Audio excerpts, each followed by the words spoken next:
So Tom, Um, one thing I wanted to share with you, I know we've covered this a couple of times, but have you seen the update in the M2 Global Liquidity Index?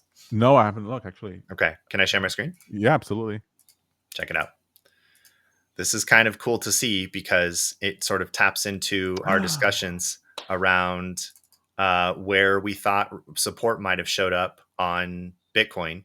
My call was somewhere around 52. Didn't quite get that low, but I was looking at that zero point 0.5 retracement level. That's what I was hoping for. And we're about ready to close against a slower 8 EMA on the daily chart. I'd like to see some confirmation here of potential for a continuation in a move upward. But what I found fascinating was that increase in global liquidity. Now we haven't quite pushed beyond the highest level of this index, which was back in February of 23 or January of 23. Mhm. But that we broke a recent high tells me something here. I mean, this horizontal line here should kind of tell us something that we're pushing above, and that's promising in terms of how much capital might be on the sidelines for the crypto markets.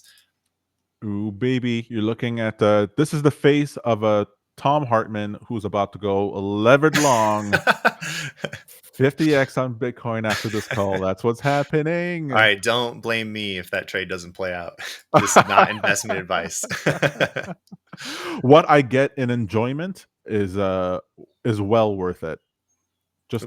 Just the idea of participating, Hmm. and that potentially it could it can go up a side. Actually, I have on my chart like it is showing like we are one of the bottoming zones. And the mistake that I often make is that, and we talked about this previously, is that I go, you go, well, I don't want to get it now. Guess what if it goes down further?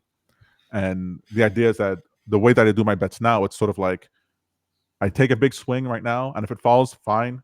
Take another big swing when it falls lower, because if ultimately my conviction is that Bitcoin goes up and to the right, then the risk is not being in the trade. That to me is the biggest risk that I can't abide. I will not For abide sure. it, and it is not being aboded. All Yeah, right. I agree with you there. Exposure matters. You got to be there for the opportunity.